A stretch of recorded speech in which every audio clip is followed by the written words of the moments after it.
दृष्टी चमत्कार ही कार्यक्रम भावाची प्रक्रिया आहे असे आपण शिकले पाहिजे. सम्यक दृष्टी म्हणजे कार्यक्रम भावाची ओळख. ज्यांची दृष्टी संकल्प वाणी कर्म उपजीविका साधना स्मृती आणि समाधी मिथ्या आहे. ज्यांचे ज्ञान आणि मुक्ती ही मिथ्या आहे.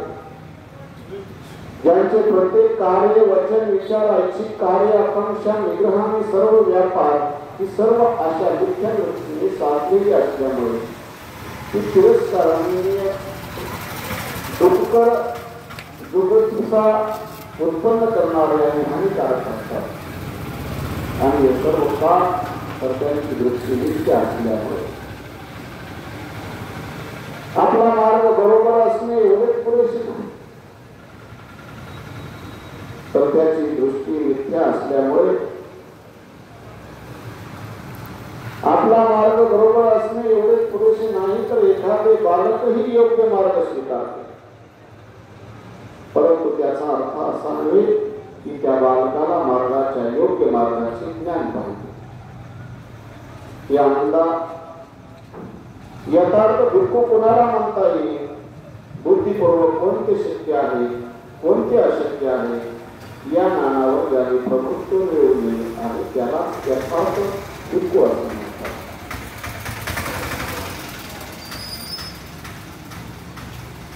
भगवान बुद्धांनी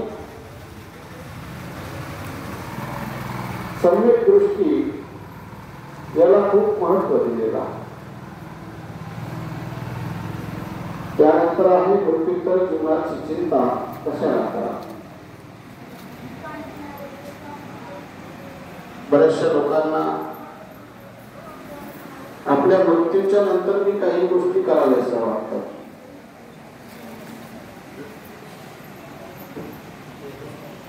आणि मग ते आपल्या काही लोकांना सांगून जातात की मी वेळेच्या नंतर हे करा ते करा, मला त्यांना त्या लाकडात जाळा, मला तुपात जाळा, राखेल टाकू नका. मग अशा काही गोष्टी सांगून जातात आणि त्या आपल्याला कराव्या. परंतु बुद्ध म्हणतात की मृत्यूतर जीवनाची चिंता कशाला करायची, तर मेल्याच्या नंतर काय होईल ते सांग.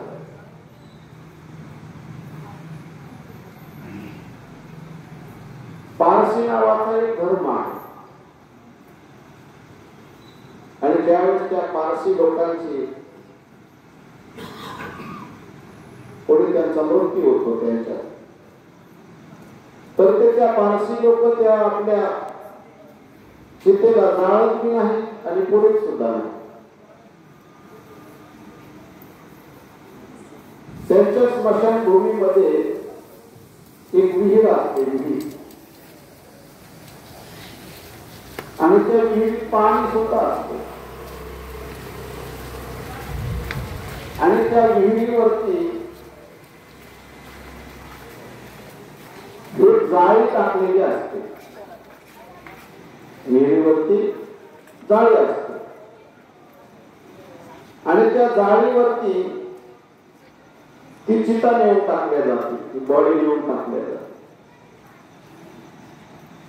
आणि मग ज्यावेळेस ती बॉडी आतमध्ये नेऊन टाकतात त्यावेळेस त्या ठिकाणचे जे काही प्राणी पक्षी आहेत, मग गिधाड असतील, कावळे असतील, जे जे प्राणी मांस खातात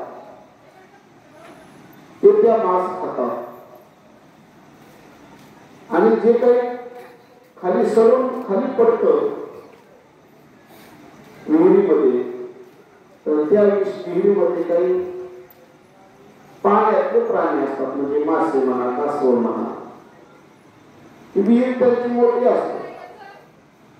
म्हणजे त्यांना असं वाटतं की आम्ही मेल्याच्या नंतर आमच्या बॉडीला जाळण्यापेक्षा आणि पुरण्यापेक्षा जर त्याचं मांस एखाद्या प्राण्याला जर खायला मिळालं तर काय फरक पडला. ही त्यांची प्रथा आहे. म्हणून बुद्धांच्या नंतर काही लोक म्हणतात की मृत्यू, बुद्ध असं म्हणतात की मृत्यू तर जीवनाची चिंता कशाला करायची। एके समय स्थवीर महाकश्यप आणि स्थवीर सारीपुत्र हे बनारस जवळच्या ईशिपतन मधील गोरखामध्ये राहत होते। त्यावेळी स्थवीर सारीपुत्र सायंकाळी आपला एकांत संपून स्थवीर महाकश्यप यांच्या जवळ जाऊन बसले।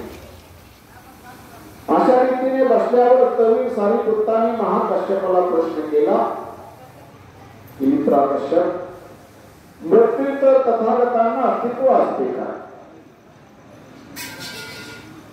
त्यावर तथागतांना मृत्यूतर अस्तित्व असते किंवा नाही या संबंधी तथागतांनी काही सांगितलेले नाही। मग मित्रा, तथागतांना मरणोत्तर अस्तित्व असते का आणि अस्तित्व नसते अशा दोन्ही गोष्टी मानावयाच्या काय? त्यावर मित्रा, हे सुद्धा तथागतांनी म्हटलेले नाही। तर मग मित्रा, तथागतांना मरणोत्तर अस्तित्व नाही अथवा नाही असेही नाही असे म्हणावयाचे काय हे सुद्धा तथागतांनी म्हटले नाही। मित्रा, हे तथागतांनी का म्हटलेले नाही? कारण हा प्रश्न मानवतेच्या हिताशी किंवा श्रेष्ठ जीवनाच्या तत्वाशी संलग्न नाही। तो प्रश्न आत्माला प्रज्ञा किंवा निब्बाण यापैकी काही साधून देत नाही आणि म्हणून तथागतांनी या प्रश्नाचे उत्तर दिलेले नाही। देवाची प्रार्थना किंवा त्याचे आवाहन करणे ही व्यर्थ आहे। एकदा तथागत वशिष्ठांना उद्देशून म्हणाले, अचिरवर नदी पुराने भरून दुथडी वाहत असताना आणि ज्याला पै तीरावरती काही काम आहे तो तिथे आला आणि त्याला पलीकडे जायचे असेल आणि तो या काठावर उभा राहून पै तीराला उद्देशून बोलू लागला की हे पै तीरा इथे या बाजूला आहे। तर हे वशिष्ठ या अचिरवतीचे पै तीर त्या माणसाच्या प्रार्थनेने आणि आवाहनाने अशा करण्याने आणि स्तुती करण्याने त्याच्या जवळ येईल काय? त्याचप्रमाणेच हे वशिष्ठा तिने वेदांत पारंगत असलेले ब्राह्मण ज्या गुणांच्या आचरणाने मनुष्य ब्राह्मणत्वाला पावतो त्या गुणांचे परिपालन करणे सोडून उलट ज्यांच्या योगाने मनुष्य ब्राह्मण बनत असेल आचार करीत परंतु असेच नाही। इंद्रा, तुला आम्ही आवाहन करीत आहोत, ब्रह्मा तुला आम्ही आवाहन करीत आहोत, ईशान्य तुला आम्ही आवाहन करीत आहोत, प्रजापती तुला आम्ही आवाहन करीत आहोत। तर वशिष्ठा, हे ब्राह्मण आपल्या आवाहनाने प्रार्थनेने आशा करण्याने आणि स्तुती करण्याने आपल्या मृत्यूतर ब्राह्म बरोबर एकरूप होतील काय? आणि बरोबर असे कधीच होणार नाही। वशिष्ठ अन्न सेवनाने मनुष्य पवित्र होत नाही। एकदा एक ब्राह्मण तथागतांना भेटला आणि त्याने त्यांच्या जवळ अन्नाचा माणसांच्या शिरावर होणाऱ्या परिणामाचा प्रश्न काढला। तो ब्राह्मण म्हणाला, ज्वारी, ताड आणि माड यांची फळे, डाळी, कंदमुळे आणि अंकुर हे अन्न सदाचरणाचे मिळून सेवन केल्याने चांगले जीवन जगण्यास प्रेरणा मिळते। मृत मांस खाणे वाईट आहे। यावर तथागतांनी उत्तर केले की तू म्हणतोस की आपण पक्ष्याच्या मांसाची निवड पक्वाने खातो आणि मृत मांसाला स्पर्श करीत नाही, तर मग तू मृत मांसाची व्याख्या कशी करतो? हत्या करणे, शरीर उद्रूप करणे, मार देणे, बांधून ठेवणे, चोरी करणे, खोटे बोलणे, बनावट गोष्टी करणे, कपट व्यभिचार करणे ही सर्व मृत मांस भोजनीच आहे। मांस भोजन नव्हे। कामभोगाची लालसा, खाण्याबाबत वखन्न, अस्वच्छ जीवन, परमत अहिष्णुता ही सर्व मृत मांस भोजनीच आहे। मांस भोजन नव्हे। कोणाचीही त्यांच्या मागून निंदा करणे, कोरे, विश्वासघात, अनिर्व्य सर्व शूद्र कृपान ही मृत मांस भोजने आहेत। मांस भोजन या नाही। राग, लुच्चेगिरी, विद्रोह, कपट, दोष, हुशारकी, गर्व, कुसुगंती